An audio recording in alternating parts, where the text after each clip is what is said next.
یہ ریڈیو صدائے حریت جموں و کشمیر ہے محمد طارق اپڈیٹس کے ساتھ۔ انسانی حقوق کی عالمی تنظیم ہیومن رائٹس واچ نے کشمیری بچوں کو تعذیب خانوں میں ڈالنے کے بھارتی chief of defence staff general Bipin Rawat کے بیان پر تشویش کا اظہار کیا ہے۔ تنظیم کی ڈائریکٹر برائے جنوب ایشیا میناکشی گنگولی کا کہنا ہے کہ جنرل بپن راوت کا کشمیری بچوں سے متعلق بیان خطرناک بھارتی عزائم ہیں۔ دوسری جانب سرکردہ امریکی اخبار نیویارک ٹائمز نے کشمیری دانشوروں اور انسانی حقوق کے بھارتی کارکنوں کے حوالے سے بتایا ہے کہ جنرل راوت کا کشمیری بچوں کو تعذیب خانوں میں ڈالنے کا انکشاف کشمیری عوام سے متعلق مودی حکومت اور اس کی فوج کا جارحانہ نظریہ ظاہر کرتا ہے۔ بھارتی ریاست حیدرآباد کی یونیورسٹی میں زیر تعلیم سینکڑوں کشمیری طلباء نے مودی حکومت کی جانب سے مقبوضہ کشمیر کی خصوصی حیثیت کے خاتمے اور 5 اگست کے بعد اہل کشمیر کو گھروں میں محصور اور انٹرنیٹ کی پابندی کے خلاف دھرنا اور انقلابی اشعار پڑھنے کے علاوہ نعرے بھی بلند کیے ہیں۔ قابض حکام نے مودی حکومت کے وزراء کے نام نہاد دورے مقبوضہ کشمیر کے نام پر پابندیاں مزید سخت کر دی ہیں۔ غیر ملکی سفارتکاروں کے دورے کے مطلوبہ نتائج حاصل نہ ہونے پر مودی نے اپنے 36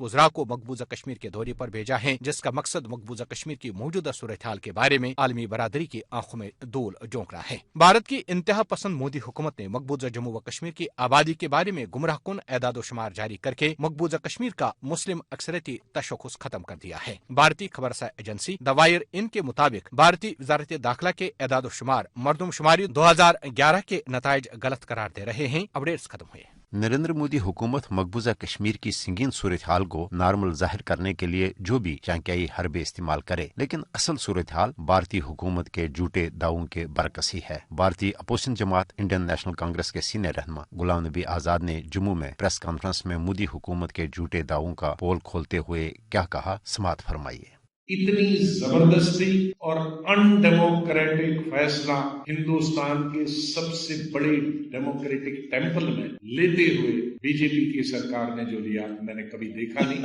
اور ہسٹری میں شاید جرمنی کے بعد کوئی ایسی مثال نہیں ہو۔ اس طرح سے لوکتنتر میں فیصلے لیے جاتے ہیں، اور انہوں نے اپنی ہٹ درمی سے اپنا الیکشن پرومس پورا کرنے کے لیے تو لیا، لیکن اس کا امپیکٹ جموں کشمیر پہ کیا ہوگا یہ نہیں سوچا، اور آج تک بھی نہ ان کو جموں کشمیر ابھی سمجھ آئے گا اور نہ وہ کبھی سمجھیں گے۔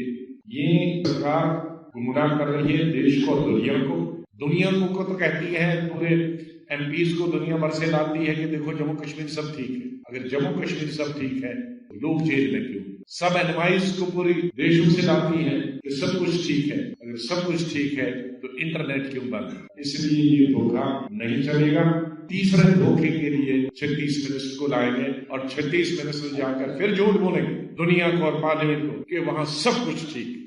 یہ تھے بھارتی اپوزیشن جماعت انڈین نیشنل کانگریس کے سینئر رہنما غلام نبی آزاد۔